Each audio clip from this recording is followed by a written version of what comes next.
Turn our attention to the French newspapers now. Elena's with us here on set. What's on the front pages today, then? Well, that threat from Standard & Poor's on Monday night to downgrade France's AAA credit rating has sent the papers into a bit of a panic. François sets the tone. They've got a front page with 3 A's on it, one of them falling over sideways, and Nicolas Sarkozy and François Hollande, the presidential candidates, stuck there in the middle. This, of course, is a headache for both of them, the headline points out. Over here on Libération, we've got the same story. Can Sarkozy get France's AAA rating back on track? They point out inside that France still really hasn't had the austerity measures that the markets and the ratings agencies would like to see it have, because Nicolas Sarkozy has been saying that the country has mostly been spared the worst of the current crisis. But of course, the paper says he's going to have to implement some of those tough, electorally unpopular measures, otherwise France will still risk losing that credit rating. And the socialist François Hollande is also realising he might have to do that as well, very much against the will of his own party, if he does win the election, because otherwise France will lose that precious rating. La Tribune, the business paper, has on as its front page today, the ratings agencies take power in Europe. And this, of course, is the same thing papers have been saying for a while, that they're more powerful than the politicians now. But the amount of media panic there's been about this downgrade threat just shows how much they do matter. I love the Francois one with the A falling over. Francois Hollande looked like he was the next one to topple off the edge, but he's doing all right, isn't he? He is. There's a new poll in Le Parisien which says he's got 35% of voting intentions in the first round and 59% in the second round. That put him 18 points ahead of Nicolas Sarkozy, so that's not too shabby at all. Right. The big politics news today, though, is this man, François Bayrou, has announced he's definitely standing to be president. Now, he's the centrist who got 18% of votes in the first round in 2007. He's hoping to repeat that again. La Croix, of course, have got this on their front page, and their editorial says that the economic crisis is pushing François Hollande to the left and Nicolas Sarkozy to the right, so there should be a political space opening up between them that Bayrou can exploit.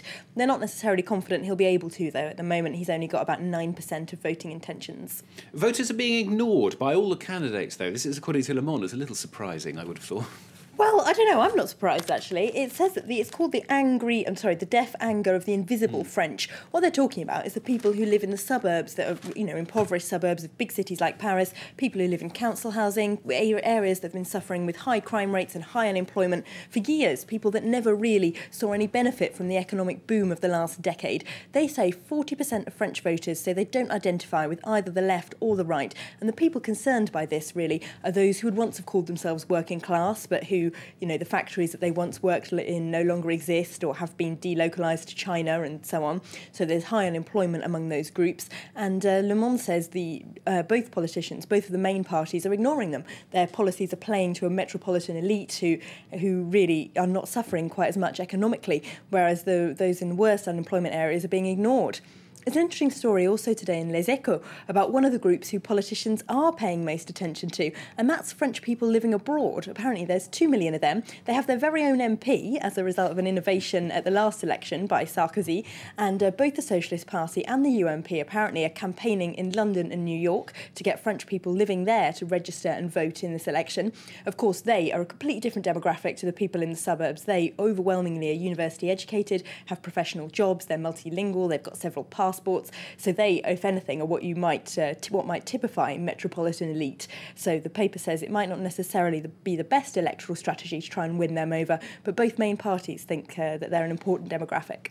And finally, Elena's pulled out a story which is probably bad news for her, actually. It's about women in the media and some bad news for them. No, well, you wouldn't think this if you watched a lot of France 24, because with you and Owen on the plateau, that's about half our male presenters on the channel there straight away, you and Claire, so we're No, but France 24, not typical of French media, because according to the front page of Le Parisien, 82% of French TV journalists are men. That's counting all the guests on programmes, correspondents, presenters, the written papers aren't doing any better. In fact, they're doing worse. 85% of bylines in these national papers that I talk to you about every day are written by men, according to this survey, and 77% of radio presenters are men. This is all pretty bad, really, overall. They say, why is that? It's probably because men in media management hire in their own image. They also do say in the paper, though, that women might be less aggressive in interviewing politicians, which I've got to say, as a woman, I object to as a conclusion. I think women can give a politician just as much good a grilling as any man. Of course they can, and we're 50-50 at this time of day, so that's not too bad. All right, Elena, thanks very much. And Jeannie and Jessica come up later in the day, so we're women-dominated.